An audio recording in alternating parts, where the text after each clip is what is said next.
Hello again, welcome back to Asgard, and welcome back to SevTech Ages. So, since last episode, I have been busy working on our forge room. If you remember, kind of had the start of it last episode, but I said I was waiting for the destructive stone to really actually get in there and start building, you know, legitimately and everything.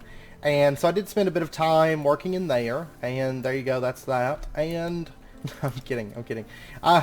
So anyways, this is what I've got so far, and this is kind of like our castle forge room.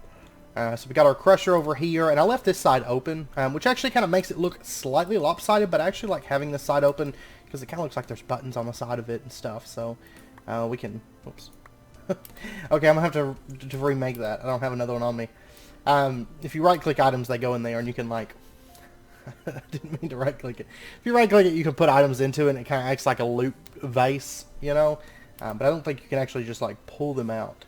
So, but anyways, yeah. So I left this side open. It kind of makes it a little bit lopsided looking, but I actually like having that side open. And then, let's see. If we go through here, I've got a little bit of just decorative stuff.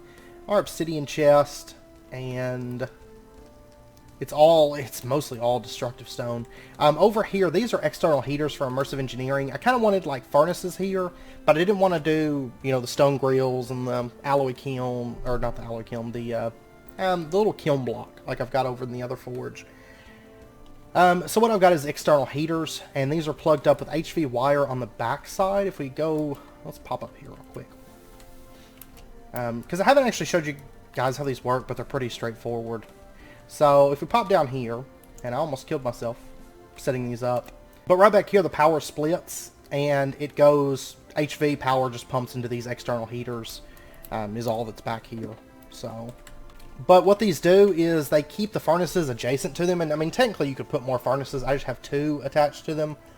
You could put more, but that's fine. And what it does is it basically acts as fuel for the furnace. Let me get a couple pieces of cobble here.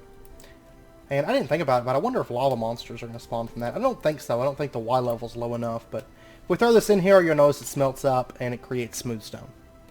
And basically it works a little bit faster. It has to heat up. If you noticed, it was kind of heating up, but look how fast it goes when it's fully heated.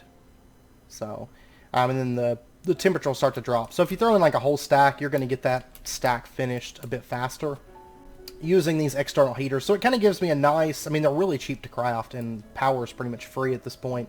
So it kind of gives me a really easy way to kind of smelt things in this room, because I know inevitably I'm going to want to smelt things in the castle. You know, I've already used them quite a few times, and just kind of accessible and easy and everything. Over here, this is just decorative. I wanted more lava flowing through here, and then I've got a couple containment chalices. These actually aren't that bad to craft now that star metal is easily accessible.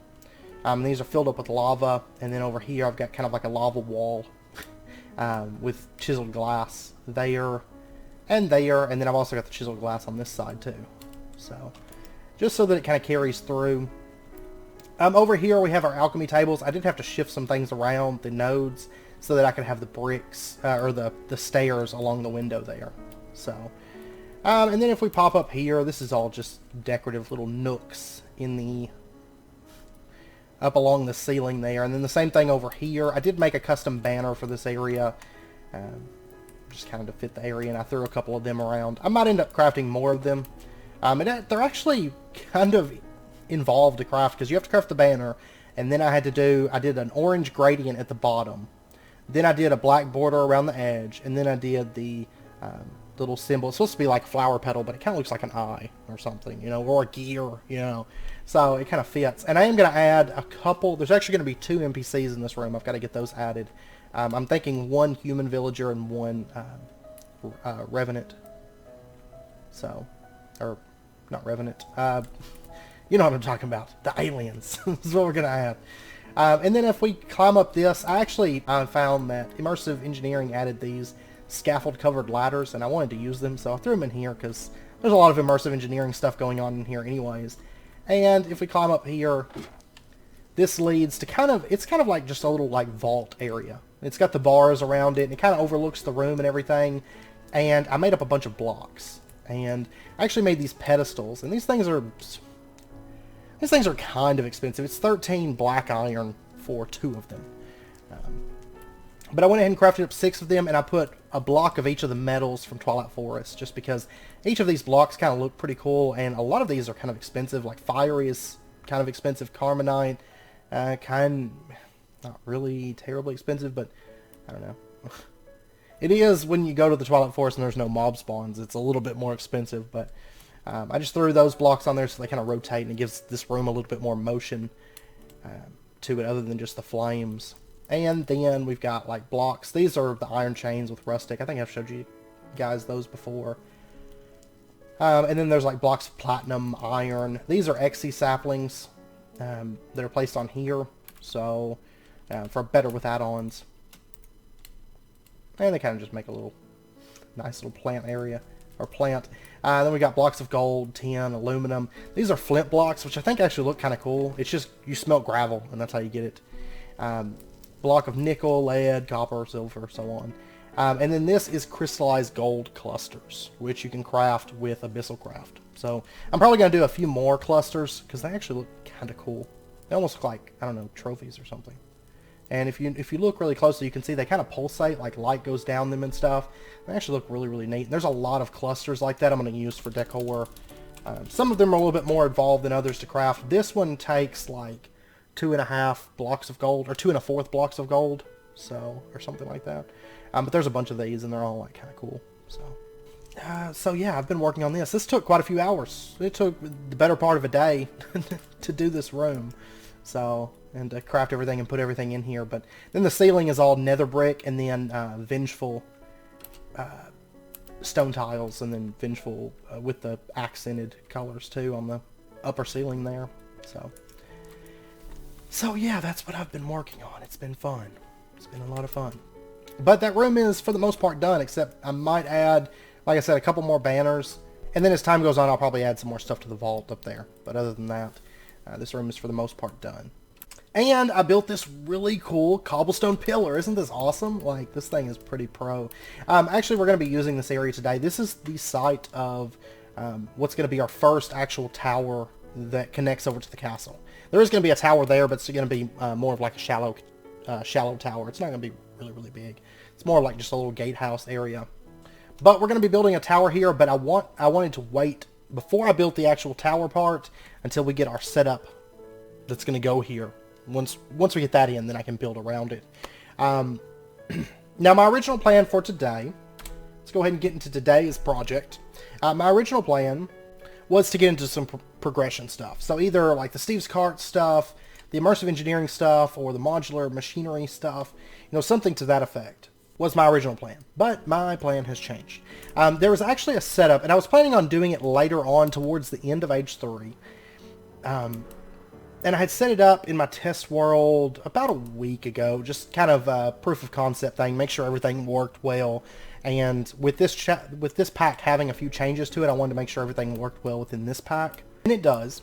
But there was a question on the Discord from KC regarding this, and so I decided I was going to go ahead and push this forward to today's episode. And honestly, because I know there was some questions and some confusion about if it was possible in this age, stuff like that, and it is. And we're going to go ahead and set it up, and I think you guys are going to appreciate it, because it's going to mean that we're pretty much done with resources moving forward. I mean, for the main things. We still have to gather like platinum and a couple little odd and end things like that. But so what we're going to do, since we've been doing a lot of blood magic lately, we're going to go ahead and hit blood magic one more time. One more big setup with blood magic. It's probably going to be the majority of the episode. And I'm actually thinking about setting up another small blood magic based setup this episode, maybe at the end of the episode or something. Kind of quality of life stuff. So anyways, the first thing that we are going to do... Oh, and by the way, I'll pop down here. I'll show you the wheel, because we've got lots of wheel now. I did make one change to the wheel system, because I found that farming all 4 wheel types at once in one farm, with the current spawners that we have down there, it's not the fastest system in the world. Only farming farming all 4 wheel types. So what I did was I added levers here, and if you apply a redstone signal to a demon crucible, it stops that demon crucible from burning any wheel within it. So what these levers do, basically I can just toggle certain wheels on. So if I wanted to farm destructive wheel, which is this one, I can pull this lever up, which turns off the redstone signal. So it'll allow the Demon Crucible to start burning that wheel, and then I can turn on the ritual down below us, because I've got that turned off right now. I can turn that on, and then it's going to start farming that wheel. And if I wanted to do 2 wheels, all I have to do is pull 2 levers. If I want to do 3, I can pull 3 levers, and then if I want to do all 4 for whatever reason, I can pull all 4 levers. Now, as of right now, the only wheel that I really have built up in here, I do have Vengeful Wheel. If we pop back here, I've got that much Vengeful Wheel. I did have more, but I used a little bit on the ceilings and stuff, so I did eat through a little bit of that. But I have Destructive Wheel, quite a bit of it. 18.5 stacks of Destructive Wheel. I AFK'd here for, I don't know, a couple hours and let it just build up Destructive Wheel, and so we're pretty well set on that stuff for right now. So anyways, the first thing that I want to do, first and foremost, is I want to get Ritual Stones, and I want to get, actually, I'm going to need a lot of Ritual Stones, in truth. That does not need to get pulled out right now. Let me just go back into there. Okay, so there's 2 stacks of Reinforced Slates. That might possibly be enough. I don't know for sure. And let's grab a Ritual Tinkerer. Let's grab this Master Ritual Stone. These are Ritual Diviner. And then we're going to need our Activation Crystal, our Node Router. Got some routing nodes. And I think that's the main thing that I want right now. Okay, so let's go ahead and... oh, I'm going to need a Blood Orb too for crafting. Alright, so let's do this. So what we're going to do is... let's go ahead and get as many Ritual Stones as we can. Which will be like 2 stacks of Ritual Stones. Might possibly need more by the end of the episode. We'll see. This is a very expensive setup, but I promise you it's totally worth it. It's totally worth it. And let's go ahead and get... we'll go ahead and get 3 more Master Ritual Stones. I need 3 total for the first setup. And then if I do the second setup, this episode, we'll need 1 more Master Ritual Stone. So there we go. We got 4 of those in total. And we've got ourselves a fair number of Ritual Stones. Okay, so let's go over to the tower. And this first tower that we're going to be building, it's basically just going to be... the tower going up to it's just going to be an empty shell, right? It's just going to be... the only real part of this tower that we're going to be using is the top part. So let's go ahead... and what we're going to do is we're going to set up our Master Ritual Stone right at the top of this tower. And we're going to call this tower the Falling Tower Tower. There's a reason for that. Let's get our Ritual Diviner. And we are going to set this to Mark of the Falling Tower.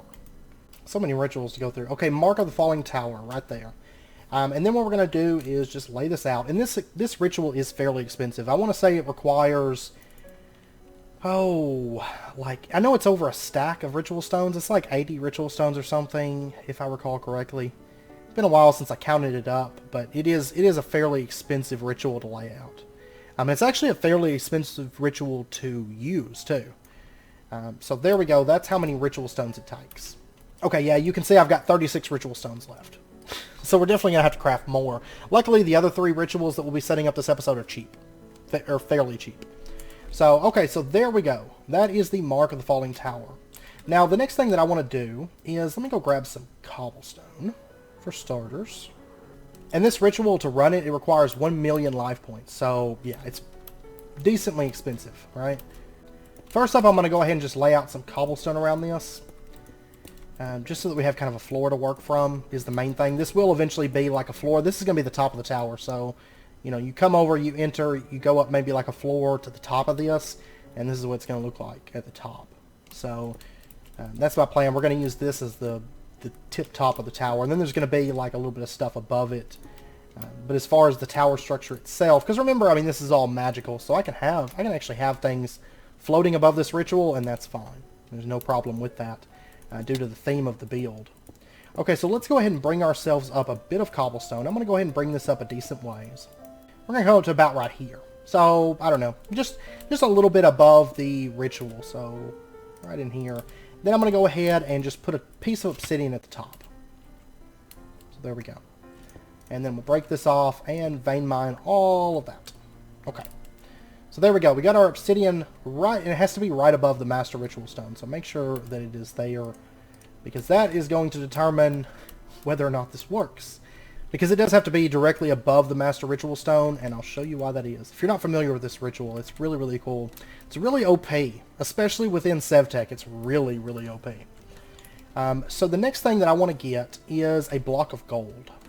And I'll tell you what, let's go ahead and just get ourselves 4 blocks of gold, because we will use them. And this block of gold is basically a reagent that we're going to use within this ritual. You can use a block of gold, you can use a block of iron, or you can use a block of diamond. And depending on the rarity, it goes iron, gold, and then diamond. Depending on the rarity, it's going to determine what kind of a meteor that you get, and what kind of materials that are going to be in it and everything. So we're going to go with the block of gold. It kind of falls in the middle. I can't do blocks of diamond yet. I don't guess, anyways. I doubt it's craftable. I don't think it's craftable. But gold actually nets you pretty much everything diamond does. Just diamond tends to have a lot more diamonds and emeralds in it. So what we're going to do is we're going to throw the block of gold on top of the Master Ritual Stone and then just activate the ritual. There we go. A rush of energy flows through the ritual. You'll notice that the block of gold got eaten. And there we go. And it did a little bit of damage to us. That's fine. Not too worried about that. Okay, so what it has done is it has actually spawned a meteor filled with materials. Now you'll notice there's coal, there's gold, there's copper, there's lapis, there's tin, iron. These right here are actually either diamond or emerald. There tends to be a decent amount of diamond and emerald within this. And you'll notice you're going to get back way more gold than you spend. But you do use 1,000,000 life points per time that you use this, and it has to be redone every time that you want a new meteor. So it's 1,000,000 life points per time that you do this. So just bear that in mind. But honestly, life points aren't really a big problem. We tend to sit right at 26 million, so I'm not too concerned with our life points. Okay, so we have this really nice meteor. Now I'm not for sure. Like I said, this is diamond or emerald here. Everything within this meteor is an ore. And I know it does spawn diamond and emerald. You know, it spawned it fine in my test world. Now, I'm not for sure, because we're going to be harvesting this automatically. So I'm not for sure whenever we set up our harvesting system, if it's going to harvest diamonds or if it's going to harvest stone. I'm not 100% sure. Because, like, for me, this looks like stone, but, you know, if, say, Galahad or Faraday or something came over here, that would be a diamond. So I don't know for sure once we set this up, because in my test world, you know, I've got all the advancements unlocked, so I can see everything. So I'm not for sure how this is going to work, but we're going to find out. So anyways, we have ourselves a meteor, and in the middle of this is, let's actually just burrow down here real quick. Our block of obsidian is still there. So it's not going to break the block of obsidian, and it's going to stay there. Basically, you want the block of obsidian there so that it catches the meteor and spawns the meteor. If you don't put that there, it's going to fall down to your ritual stone, and it's going to basically eat most of your ritual stone setup. So you want to make sure and kind of have it spawned above your ritual and not go all the way down. That's why we have the obsidian up there. Okay, so now the fun begins. Now the really fun part begins, because I'm sure most of you guys have done and seen Mark of the Falling Tower. It's a fairly commonly used ritual in my experience. So what we're going to do is we are actually going to come up a little ways, and then we're going to come out a little ways. And I kind of want to get this basically just away from where the meteor stone hits, because there's a small range of explosion that this causes, and if you have any rituals right next, even kind of close to where the meteor spawns, it is going to destroy those ritual stones. So we're going to set it up. We're going to set up our next ritual like right up here, just kind of away from this. Make sure it's not in the dead center of the meteor. Honestly, I could probably shift it over a little bit more, but this is just kind of a little bit safer, in truth. So, because you can actually have like a block setting right here. As long as it's not directly above the Master Ritual Stone, it's not going to stop the meteor. So I can have other things right over here, and that's not a problem. But anyways, let's put down our Master Ritual Stone, and the next ritual that I want to do is, let's actually find it here. Actually, might be a little ways right here. Ritual of Magnetism. This is what I want. And we're going to go ahead and just lay this out. And there we go. There's our Ritual of Magnetism. Not terribly expensive. Yeah, I've still got a few ritual stones left. And let's go ahead and break all this cobblestone. I don't know why I take random fall damage, but I do. I think it's like the boots just don't register or something like that. And for right now, we're going to go ahead and put down cobblestone. I will change this as well. This is going to have a little like floor structure going on. And then what we're going to do is... oh, I need one of those blocks of gold that I made, is the next thing. Okay, so what we're going to do is we're going to take a block of gold and put it directly beneath the Master Ritual Stone. And what that does is it augments this. You can run it without any kind of block beneath it, but if you put a block of iron, block of gold, or block of diamond, what they do is, dependent on the rarity, once again, it's going to increase the range of this. So a block of gold actually boosts the range. I think by default it only does like a 3x3 or something like that, but the it's like a 3 radius that it covers. But if you do, let's say the block of gold, it increases the radius by, I want to say it's like 31. And then if you do, say, block of diamond, it's like 64 or something. You know, so we can kind of give it a lot larger of a radius, so I can kind of offset from the meteor, and it's still going to pick up the ores that are down there. So what the Magnetism Ritual does is if I click this, rush of energy flows through the ritual, and we give it just a second, it's going to start grabbing all the ores that are down there, and it's going to start bringing them up here. Okay, there we go. It took it a second to, I guess to find it or something, I don't know. But you can see that it's pulling the iron, pulling the tin, pulling the lapis. It's basically going to pull that entire meteor up from down there, and it's going to place it in a 3x3x3 inside of this ritual. Because basically the reason I'm doing this is because the meteor is just so big. It's actually really hard to harvest from. I mean, technically you can do this. You can harvest from it with blood magic, or you can harvest from it with Steve's carts or something like that.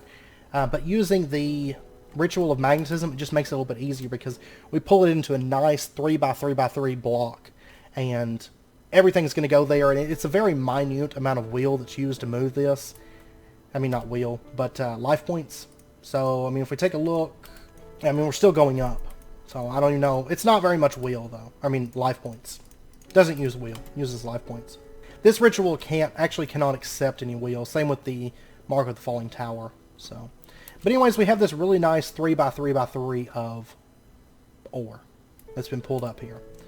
And there's actually, you can get redstone, but I think redstone, I want to say it only comes from the diamond block meteor, I want to say. I haven't noticed any redstone in this, I don't think, in my test world. And I don't think it generally spawns redstone. Yeah, but I do know it spawns diamonds and emeralds just fine. So, I know diamonds and emeralds apparently are kind of an issue once you hit age 5 because they're like pretty rare to come across. But this can net you diamonds and emeralds, and it's a lot of them. Even the gold level block nets you a lot. If you use the diamond level block, you're going to get a ton of diamonds and a ton of emeralds back. So it's definitely worth it. Okay, so now that that's in place, the next thing I want to do is I want to set up another ritual. But I want to get myself an Obsidian Chest, for starters. And then we're also going to have to route wheel over to this. And we do have a wheel connection that is connected up, so I'm going to have to set up, let's see, let me craft up 2 hoppers and 2 hoppers, 2 demon crucibles, and then I'm also going to want a output node and filters as well. So give me just a second to get that crafted up, and then we will, well actually, you know what? I tell you what, before we do that, let me pop over here, let me get a stick so that we can make a lever.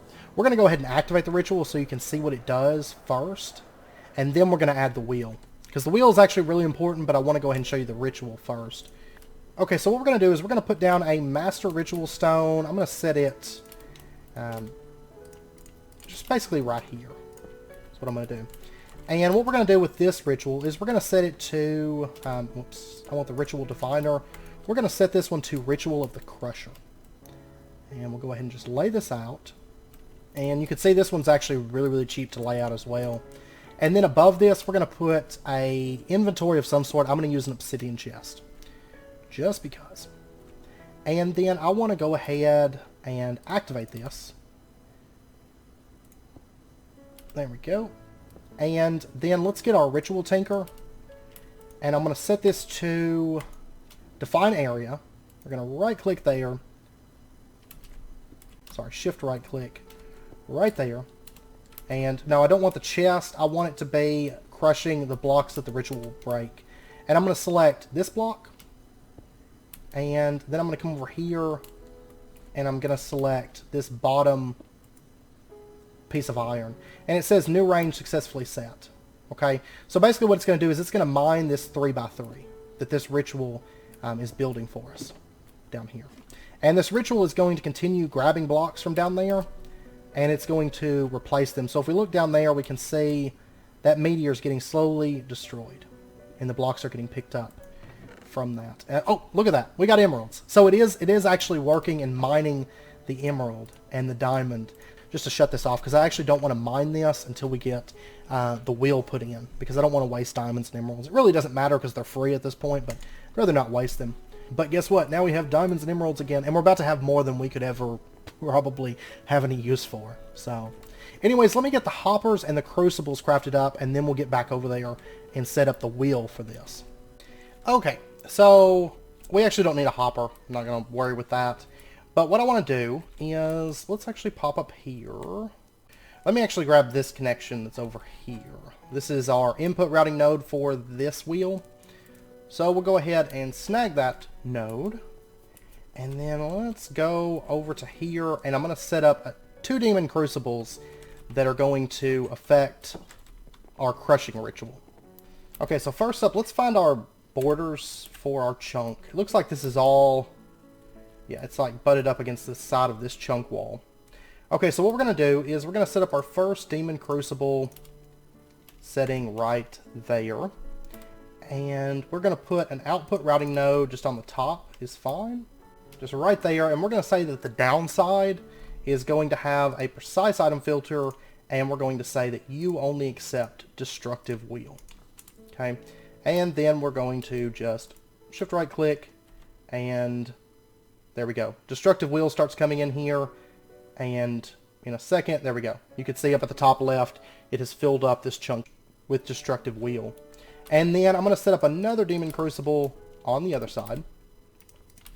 And we're going to put an output routing node on the top of this. And we don't have to put a filter on this one, because if you recall, our raw wheel is only being transferred through that line.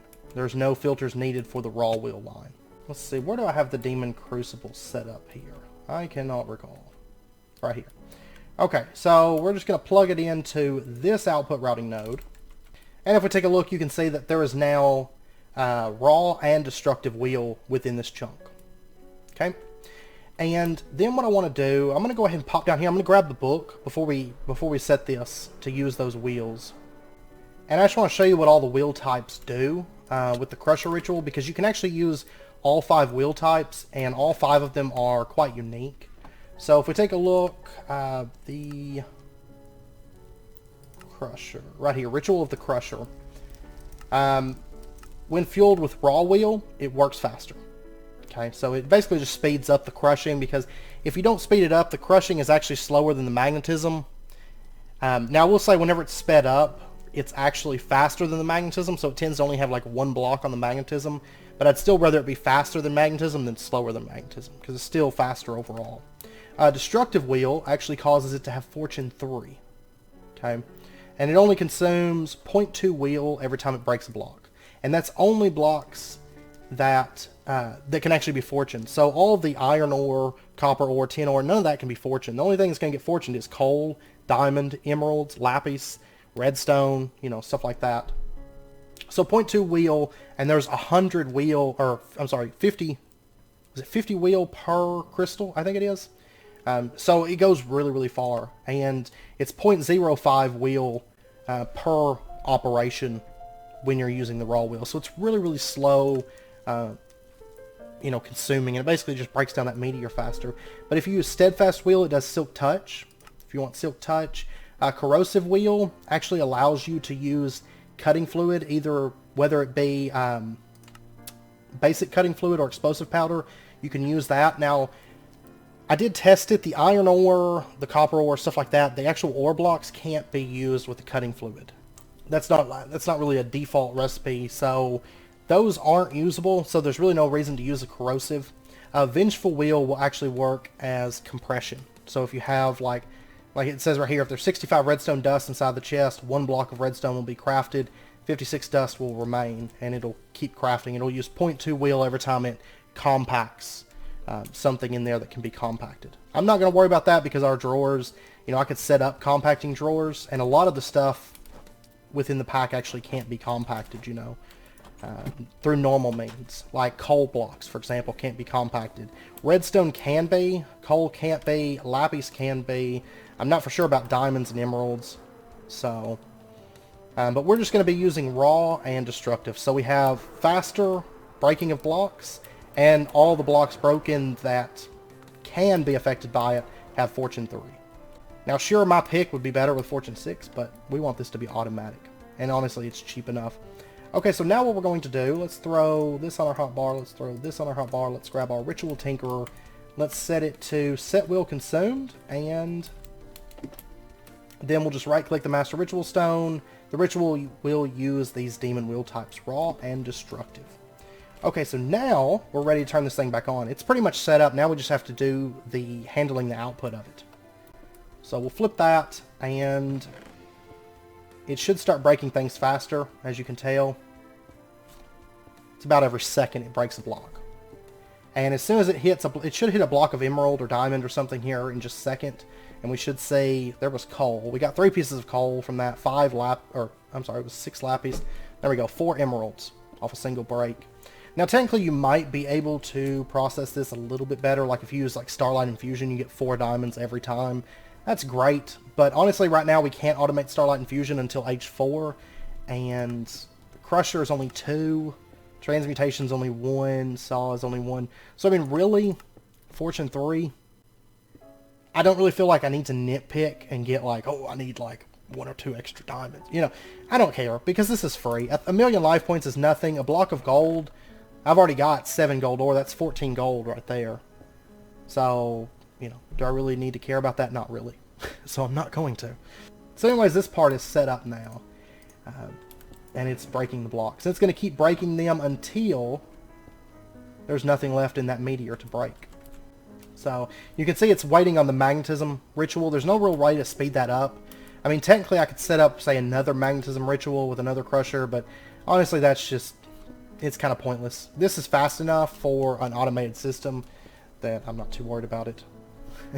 We're going to have so many diamonds and emeralds. It's going to be great. It's going to be so good.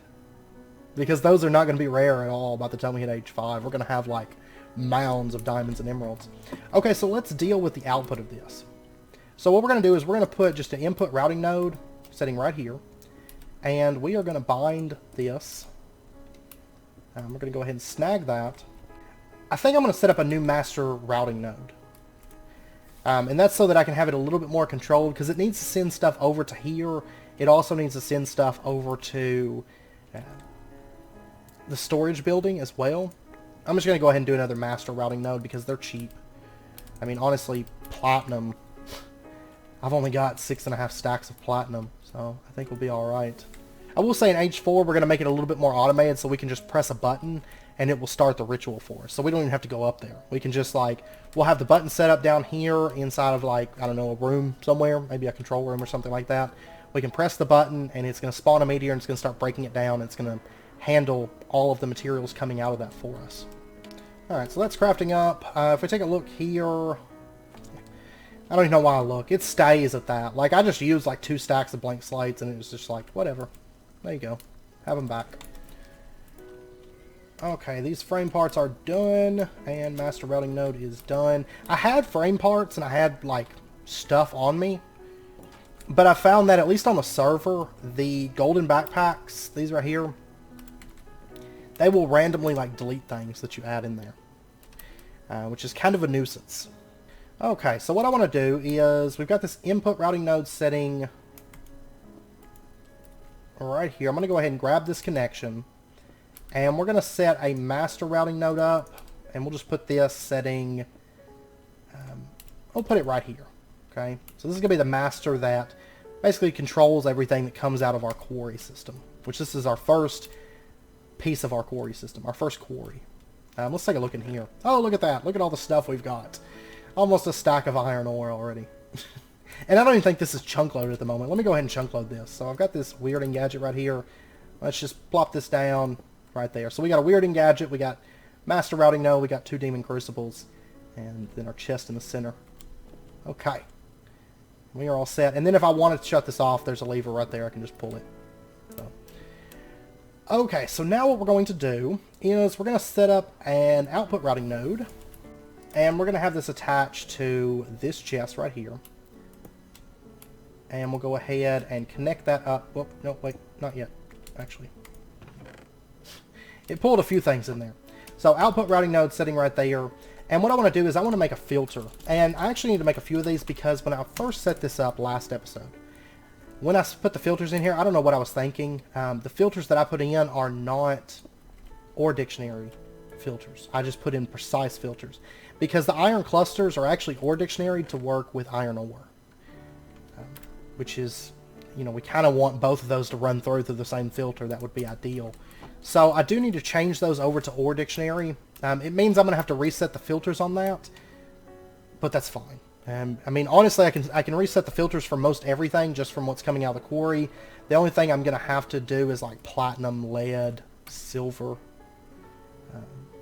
you know, and little things like that. Okay, so we need purple dye powder. That's a weird one. And sticks I've got. Okay, so let's get irises do purple. I'm going to go ahead and get a few of these. I love having these flowers here. Because in most situations, I think the only dye that I can't make out of 2-block flowers, at least one that I use a lot that I can't make out of 2-block flowers, is black dye. Which I just tend to pop in the water and just kill a few squid, and there we go. They're pretty common living next to the ocean and a big river, so it's usually not too much of an issue. Okay, so there's a couple ore dictionary filters. Now, really, I don't necessarily have to use an ore dictionary for, you know, dealing with our ritual, and that's due to the fact that right now it's only making standard iron ore. It's only making, you know, standard copper ore, you know, one type. But the reason I'm going to go ahead and put an ore dictionary filter in here is because later on we may add additional quarries or something like that. And it would just be useful to go ahead and have this in place. So we're going to say that the east side, right? It's the east side, yes. East side, iron ore, and gold ore can come through here. And then we'll just go ahead and connect this up. It's almost to the midpoint of this meteor. It's nearly there. There we go, it's just breaking away. Okay, so we're going to go ahead and just connect it up to there. And we should see all the irons getting pulled out. There's a lot of iron in this. And then there goes some more iron. And look at all those diamonds. 40 diamonds already. Diamonds, apparently, at least on our server, they're pretty rare in H5. But I'm like swimming in diamonds. Alright, so we'll add copper and tin to this. And there we go. We've got lots of materials. Now I'm going to go ahead and hold on to one piece of this iron because we're going to need this for the other setup that I want to do this episode. But now that that's in place, let me go ahead and actually just put this into there. And then what I want to do is this filter over here, I need to change this into ore dictionary. So what I'm going to do is I'm actually going to grab this. We're going to say that the east side is now going to be an ore dictionary filter. There we go, quick changeover. And so now it's pulling in all the iron from here. And then we're going to go ahead and add tin, copper, gold. And so you can have all of this too. Okay. There you go. Just eat all of those. Eat all of those things.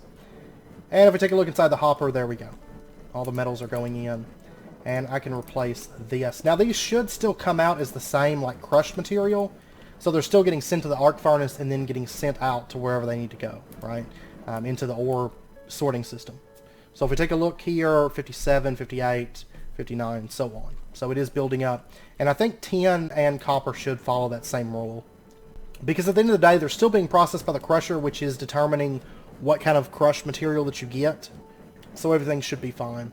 Now in addition, technically we're also getting in free nickel, because when this crushes up, it 25% chance to make nickel. Whenever tin gets crushed up, you get nothing special. Whenever copper gets crushed up, you get a chance to get gold. And then I think whenever gold gets crushed up, I think you get silver, right? No, you don't get anything. Okay, so we're getting free nickel and then additional gold off of the copper. So even still, that's nice. We'll take it. So the only metals that we are not now passively being able to produce is aluminum, lead, silver, and platinum. So those 4. And I've actually got almost 30 stacks of lead. Plenty of aluminum, plenty of silver, and probably plenty of platinum. So iron is like the main thing that I've been struggling with, and we're not struggling with it anymore. Okay, so now that part's done, now we just need to handle the gems that are coming out of this. So we've got lapis, we've got emeralds, diamonds, coal, and probably later on redstone, but for right now it's just these things. So what we're going to do is we're going to grab this input routing node, and we're going to connect it up, and we're actually going to attach it to our sorting chest, our dump chest that's down here. I am going to add additional dump chests, but for right now this will be fine. And we're just going to basically put, there's an input routing node there. I'm going to set an output routing node right there. We're going to say that the east side, seems like it's always the east side, east side has a precise filter that says only coal, lapis, emeralds, and diamonds are allowed to go through this. And we'll go ahead and just dump these in there. Now emeralds, actually, I don't have a drawer for them. I need to plug that up real quick. But there we go. It's dumping those items to wherever they need to go. And of course the sorting system, anything that doesn't have a place, like for example the emeralds, they're going to go into those overstock chests. So let's go ahead, let's pop down here and add emeralds to a drawer. I've actually got a ton of drawers. I haven't actually removed the ingot drawers from down here, which I need to do at some point. It's not really a rush. So let's take a look here. What all do we have in here at the moment? So many metals. So many metals building up. Okay. I'm just going to grab one of these emeralds and we'll just pop it into this drawer right here. Looks great. I just had to unlock it real quick and pow. And if we watch for just a second, we've got 1 emerald in there right now. And there we go. There's 40 emeralds. So we got 40 emeralds. We got 63 diamonds at the moment. Beautiful. So good.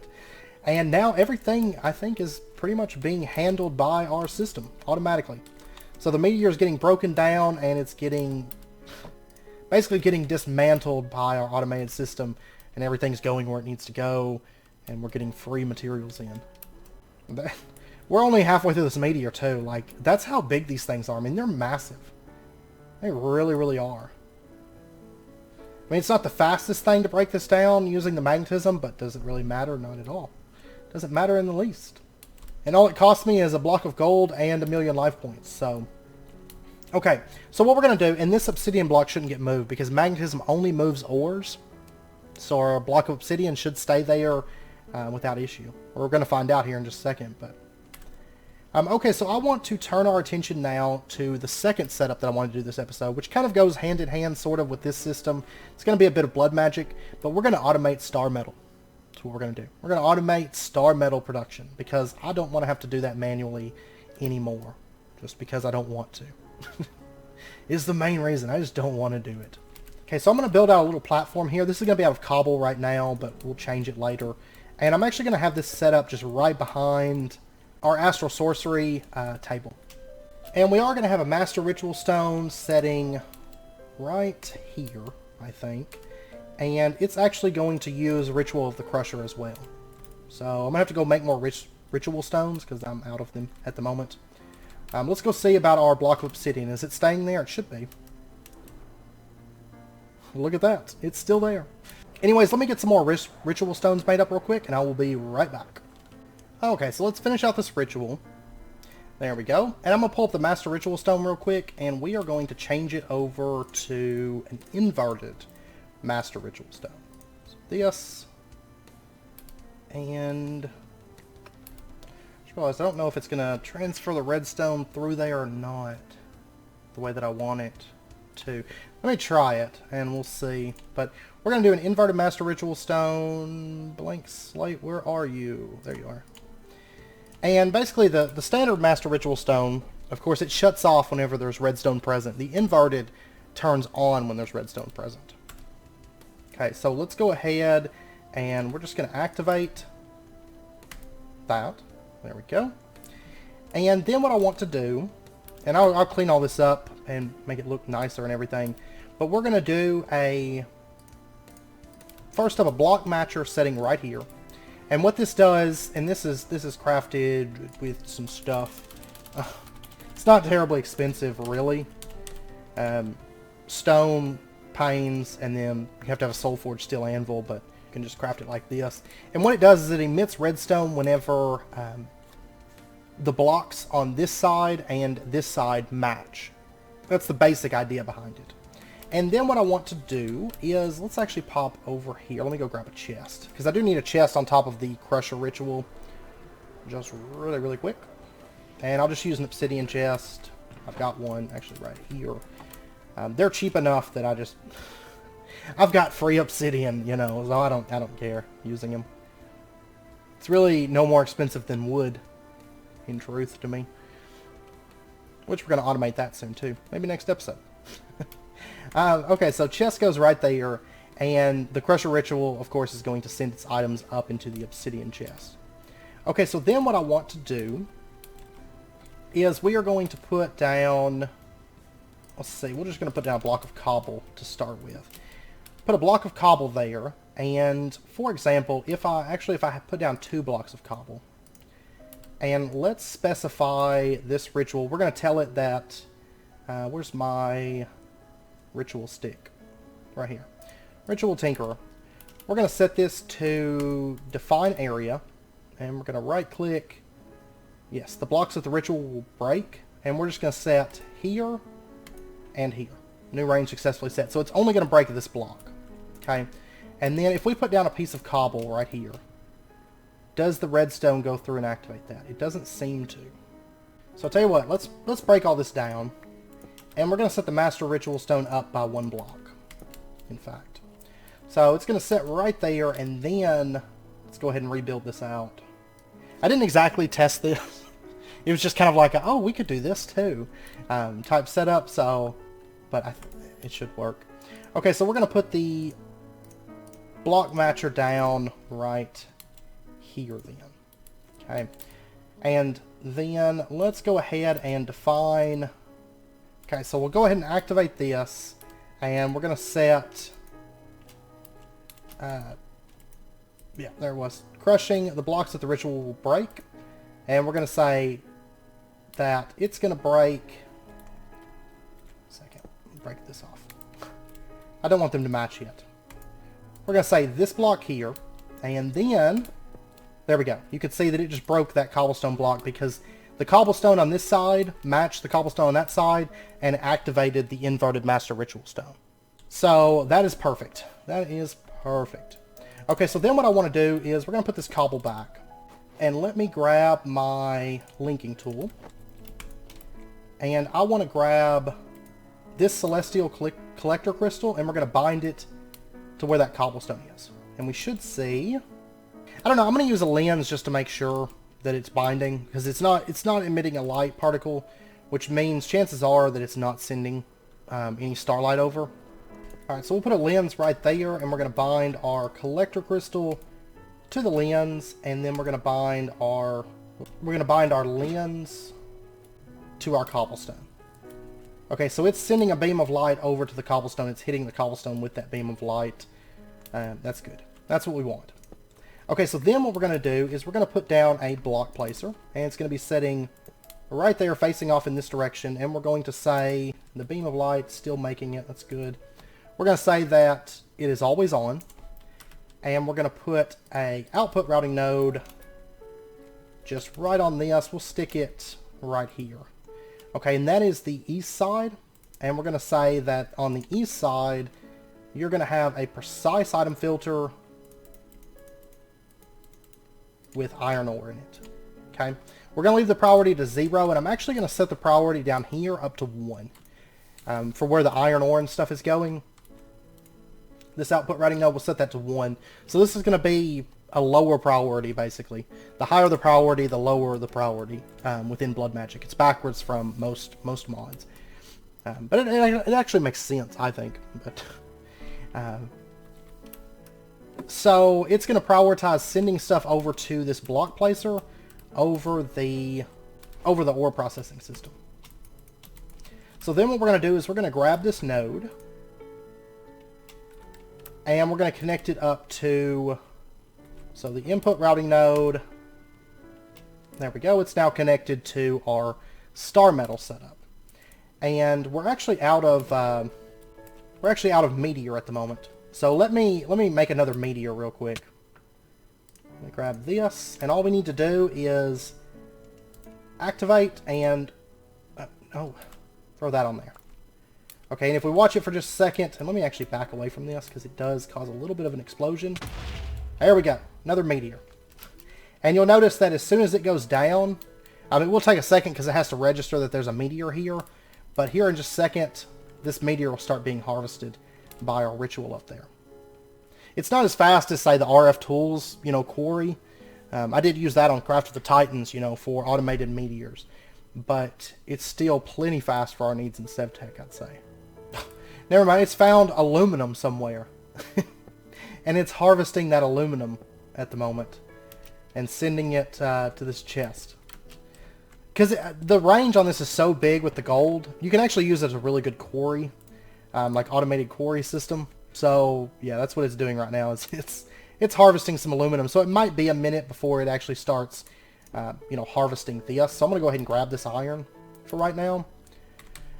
And let's pop over here. And actually, there's one other thing I want to set on this. On the block placer node, I want to set the iron ore. And let's say that it allows... let's say that it allows 10. Or, we'll go 5. Okay, so, well, no, let's go 10. Go 10, actually. That's so there's a little bit more of a buffer because there's not always going to be a meteor up. So it's going to send iron ore into this block placer until there's 10 iron ore in this block placer. That's what it's going to do. But right now it's found aluminum and it's having fun harvesting aluminum, so I'm not going to stop its fun. It does scan a huge range. But in this output routing node, I'm going to put aluminum into this. And there we go. Aluminum is now coming into this system. And then I also need to... Let me pull this off for just a minute. I'm going to add aluminum to that as well. So that way the aluminum will start getting processed. It's still making iron at the moment. Like, it got so much iron. Awesome. Okay. Well, anyways, let's go ahead and pop back up here. We're going to go ahead and set this up for when the iron system is actually working. And it will reach a point once it's harvested, all the materials that are out there. Oh, it's actually harvesting the meteor right now, I think. Either that or it found, like, diamonds somewhere. I don't know. I don't know which one it is, but... I don't know what this is. Stage disabled? I don't know. What is this? Magnetite. Okay, so we're getting magnetite, and I can crush that, and I can't smelt it at the moment, but I can get magnetite dust. So we've got it. It's just, I think it's disabled, so I don't think there's a whole lot of use in it. But anyways, if I throw in... Because see, it can see all the ores that we'd never be able to see. But if I throw in iron ore, like 10 pieces, you'll notice it gets pulled out, and there should be a piece that goes over here to the block placer. So let's go see. Did it get sent over here? Yep, look at that. It got all that iron ore. Okay, so what I want to do is I'm going to go ahead and throw all this extra iron ore in here, just so that we have it in place. And this first piece of star metal that we've got, I'm going to go ahead and just snag this. And we're going to put it on... Oh, wait. I'm going to have to... Oh, wait. I got it right here. I was looking at this piece. We're going to put it setting right here. So, there we go. The Crusher Ritual is going to start grabbing that. And... Didn't I get an Obsidian Chest, or did I not? Okay, let me tell this to stop doing that. For just a minute. I've got to find that Obsidian Chest. Well, actually, there's a chest right here. Let me go ahead and just grab... this chest, in fact. It's also possible I broke it or something, maybe with the ritual, I don't know. But we'll set that chest right there, and then we'll go ahead and turn this thing back on. So that the star metal ore will go into this chest. There we go. So it's starting to break star metal ore. Now, there's two different ways we can process this, of course. We can run it through the grindstone, or we can smelt it and get star metal. Star metal, then we can run through the grindstone again and get stardust. So I'm just going to go ahead and make everything into star metal, and then we can make stardust at our leisure if we want to, or whatever. Technically I could run it through the stoked kiln, but it comes out to be the same, so I'm not going to worry about that. What we're going to do is we are going to set up this stone grill here. I was using this before, not really using it as much now, so we're going to utilize this. So what we're going to do is we're going to have a grill, and I don't actually think that I'll even need... I am going to want another master node. Yeah, I'm going to go ahead and... Well, everything's filtered. Yeah, I'm going to go ahead and do another master node. They're cheap. It's actually kind of funny that we're finding metals and stuff that are disabled. We're not going to have any kind of use for them, like, ever. It's honestly, it's going to take a little while, I think, for that ritual to grab everything, because I boosted the range. And it mines up, like, pretty much everything beneath it. So it's going to be finding stuff for a bit, even things that we can't see at the moment. So really, I mean, if you find places, really, you could just take that system and set up the ritual of magnetization and the crushing system and, you know, set it up just wherever and just mine everything up, even stuff that's like past this age, and use it as kind of like a preparatory quarry system. I might actually do some of that just so we've got metals, because I know where like these big packs of like rocks are that I can't see what it is, but it would be nice to go ahead and just have like massive amounts of that stuff and not have to really manually mine ever again. So I might end up using that. The only thing is I'm not going to have like, you know, fortune, unless I do demonic wheel over there, which I'm probably not going to do. But what I could, I mean, most of the stuff I think is ores, so it doesn't really matter because you can't fortune those. So really, I think it would be an effective system to use. So, okay, so what we're going to do is we're going to put a master ritual node setting, or a master node right there. We're going to put an input routing node right there. We're going to go ahead and just link that to that. And look at all that star metal. I love it. I love it. And then what we're going to do is, let's put down our stone grille and our whopper. I'm just going to use this because it's free. And I'm actually going to have this facing forward. We're going to have it setting like right here. And then we're going to have the flame grilled whopper setting there. The stone grill setting there. And that way our star metal drawer will actually be setting like right here. So it's right near our altar. So we've always got star metal on hand, you know. As long as we make meteors from time to time, we'll have star metal on hand. And then what we're going to do is... Let me go make a drawer real quick. Okay, we're going to set our drawer right here. And then all we have to do is put an output routing node. I'm going to try this on the stone grill. I think it'll actually work. And then we're going to say that the downside has a precise item filter that only accepts star metal ore, just to make sure in case something else ever comes in the system, it's not going to try to smelt it, back up the system, or, you know, something. It shouldn't, but if a block accidentally gets placed, or, I don't know, chances are it's not ever going to do that, but just to be on the safe side. And I'm going to go ahead and put star metal ingot right into there. And then all we have to do is just take this, link it up to that, and there we go, star metal. And it's smelting. We've got one ingot right now, and there's two. And we just had a piece of iron come in here. I just heard it break. So I don't know, maybe it's actually mining the... Yeah, it looks like it's mining the meteor right now. Because that top section has been cleared off. Which a lot of that I vein mined, that iron. But it should prioritize this until it stops needing star metal here. And so what I'm going to do to actually stop it whenever we have enough star metal for our needs is I'm going to... Let's pop over here. Let's go get ourselves one of those redstone upgrades like we used last episode with the slates. Also a comparator, and I've got redstone on me. Okay, so the redstone upgrade, there's that.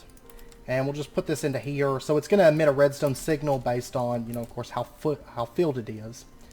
And then let's go ahead and set down our comparator. You can see right now it's emitting a power of 1 because it's barely filled at all. And so then what we're going to do is we're going to have the redstone run out and just go up to here. And we're going to have a, well, really, I was going to do like a whole little system that used the bookcase trick from Bibliocraft, but I don't think I actually need it. Because that's going to be a power of 1, 2, 3, 4, 5, 6. I mean, that's a lot of star metal, in truth. Oh, actually, it should be 7, in fact. Because I want to run it out to here. So what we're going to do is we're going to have a sticky piston just setting right... yeah, it'll be a little bit less than that. We'll have a sticky piston setting right there. And then what I want to do is we're going to do just an inversion setup. Yeah, we'll have an inverted setup right here. So we're going to have redstone torch on this piece of cobblestone or whatever block. And then we're going to have the redstone come up right here. So that's going to be, it's going to require a power of 5 before it shuts this off. So, I mean, we're still talking about, what, over 10 stacks of star metal. I think that's going to be enough, in truth. I think it's going to be more than enough for our needs. So, that's 10 stacks of star metal is probably more than I'm going to be using anytime soon. So, and then it's just going to keep smelting it. And this is not really pulling this out at the moment. Oh, it's because the redstone. Oh, I hate the redstone sometimes. Okay, but I'll tell you what we'll do. We'll take a conveyor belt. I whipped up a few more conveyor belts, and we'll just put one in here, and we can get one that ignores redstone control. And then we're just going to put this setting right there. So it's going to pull all the star metal out and send it into this drawer. So 14, 15, 16, so on. Okay. And that'll work for now. We can get some better stuff, you know, probably in the next age and the following age and everything. But for right now, this will be good. And then I can kind of clean it up and whatnot. So, alright. So, yeah, star metal is done. And we've got 16 in there smelting at the moment. And look at that. I got a lot more. It's going to keep filling it. And it makes it almost instantaneously. And our crafting table is still good on Starlight and all that. So, yeah. Beautiful. Beautiful stuff. And you can see it's steadily breaking down this meteor that's over here. And I don't know if it found anything else, because it is back on the meteor right now. It's on the whole meteor bandwagon. We ended up getting 25 of this Magnetite Dust that has no use. And I don't guess, yeah, there's no use for it at all. Alright. We'll go with it. I may end up trashing it, or I may just keep it for novelty purposes, because, like, the only way you're going to get is from, like, automated mining systems. But if we take a look over here, we have 16.5 stacks of iron now. We have 25.5 stacks of gold. I'm going to have to put upgrades in this, like, right after this episode. Over 28 stacks of tin, 26 stacks of copper. So much stuff. So much stuff. Let's go look at diamonds and emeralds. Okay, we have over 2 stacks of emeralds, and we have over 3 stacks of diamonds now. I had 10 diamonds, I think it was, whenever we started. So, and we're only halfway through our second meteor. And I mean, they're a joke to summon. Like, I mean, look at that. The life points will be built back up by the time, you know, it gets time to summon the next meteor. And honestly, I mean, I can boost the life point production, but I've found that this is plenty. This is more than enough life points to, like, run everything that we want to run with this. And basically, I don't know if I mentioned it, but over here, the way this works is, like, you know, there's that sticky piston has pushed the star metal forward, but if we give it a redstone signal, it's going to retract the star metal, and then if it places another piece of iron, let's give it just a second here. I see some iron on the edge there, so it should get some here in just a moment and place it. You know, we're about to hit 2 stacks of star metal. Okay, so there goes some iron, and there's a piece of star metal, but you notice it's not going to get broken. That's because there's nothing, you know, it's comparing it to an air block. So, remove that. The star metal goes in, and there we go. So all we would have to do, if we want this system to stop, is, you know, once this gets filled up, and the redstone signal comes all the way over to there, then it's going to retract that star metal, and it's gonna place another one. It's going to make another piece of star metal. It's going to get 10 iron ore in there, then it's going to stop. TPS is slightly bad right now because I know there's somebody in the Twilight Forest right now, but that's fine. That's fine. Anyways, we got it. We got what we wanted to get done today. Done. We have automatic. Well, we have automatic diamonds, emeralds, coal, lapis, iron, tin, copper, gold, nickel, and star metal. Infinite, automated, beautiful, and it's basically free. I mean, yeah, I use a little bit of wheel. I use a little bit of life points for that, but that's all automatic. So really at the end of the day, this is all free. Okay, I'm actually recording this little bit after the episode, but I kind of wanted to give you guys an update. First up, I went through 3 meteors now, and we have 136 stacks of lapis at present. I had like 8 when we started. Also, if you need redstone, the iron block meteor will generate some redstone ore. So if you need that, that is available. And then over here we've got over 4 stacks of emeralds, 5.5 stacks of diamonds. And I did discover something wonderful. And this is why I wanted to bring you guys back in here right now. We can craft diamond blocks. They are craftable. So I want to summon my 4th meteor, and I want it to be a diamond block meteor. And this, the gold meteor is actually the largest. The iron meteor is like right in the middle, and then the diamond meteor is actually the smallest meteor, but it has kind of like the best stuff. It's all like diamond, gold, emerald, and redstone, and then maybe some modded stuff. So we'll go ahead. There we go. Rush of energy, and let's go ahead and get away from this. I actually got hit by a meteor earlier and did a lot of damage. Okay, I see gold. And I see a little bit of iron, but we're going to have to wait and see what the... Oh, I see redstone too right there. You'll notice it's a lot smaller. So if the gold meteor will summon, all the other meteors will summon without destroying stuff. But anyways, we have to give it just a second, and we should start getting stuff in. Okay, it's found our meteor, and it's starting to break the stuff off of that. And some stuff's coming into here. I wish there was a way to speed up the magnet ritual. But this meteor should be primarily... There's 4 diamonds. Should be primarily diamond and emerald. So if we watch this for just a second, I mean, we're seeing a lot of diamonds, a lot of emeralds coming through. A little bit of gold sprinkled in, a little bit of redstone sprinkled in, a bare minimum amount of iron sprinkled in. But if you want like a really fast burst of diamonds and all that stuff, this is definitely the way to do it. And... we're still setting fine on life points.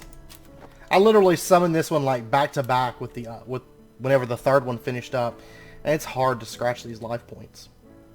So I'm gonna let this thing break down completely, and we're gonna see how many diamonds, how many emeralds we have after that. Okay, it finished eating that entire meteor. We only got 11 redstone. So if you're doing redstone, if you're going for redstone, the iron block would probably be the best bet. You should get a bit more redstone out of that system, or out of that meteor, than the diamond one, but that's fine. The main thing we were focusing on with the diamond one is, of course, diamonds and emeralds. So let's take a look at those. We now have almost 10 stacks of diamonds. We had, what, about 5.5 stacks when we started it? So about 4 stacks of diamonds, and we have about 5 stacks of emeralds. Only got about a stack of emeralds from it, but hey, you know, it's a stack of emeralds. And it really didn't take very long, so... I'll probably stick, for the most part, I'll probably stick with the gold block meteors, because that's the metals that I need, you know, a lot of those. I didn't get a whole lot of iron out of that meteor. I didn't get a whole lot of, really, anything that we're using, because I don't use diamonds and emeralds at the moment. Oh, we can make the entity detector. That's kind of nice. And it shows that we can make a diamond backpack at the moment. I don't know, though. I've been having issues with my gold backpack, so I don't know. I don't know if I will or not, but... Yeah, so anyways, almost 10 stacks of diamonds. Beautiful. So, anyways, I hope you guys enjoyed the episode. That's really it for this episode. We got everything that we wanted to get done, and we're pretty much at wrapping up point at this point, I'd say. So I'm going to end it out here. Next episode, we will pick up with progression. So I just wanted to go ahead and get that little setup done. Plus, we've been doing a lot of blood magic, so it's kind of like a good, big, culminating end to blood magic. Is hey, we got lots of free things now. So I'm going to keep running meteors between episodes and do a bit of building and all that stuff. And then next episode, we will probably get into Steve's carts or something. Steve's carts or modular machines or something. I don't know. Really, we could do the Steve's cart stuff that I want to do. We could do it with blood magic. One of my plans with Steve's carts was maybe to set up like a mining system, like an automatic mining system, but really don't need it. And the blood magic one just trumps it by so much because it basically just generates ores from thin air. So there's a couple things, though, I would like to do with Steve's carts. So we'll maybe get into that next episode, or it might be modular machines or immersive engineering. I'm not for sure yet. But anyways, I hope you guys join me for that. If you guys enjoyed the video, as always, be sure and hit that like button. Go ahead and subscribe if you're not already to stay updated with when new videos come out. If you guys have any questions or anything, let me know down in the comments, and I'll do my best to get those answered for you. And I hope to see you guys next time. So until then, as always, do take care, stay safe, have a wonderful weekend, and I'll see you guys later.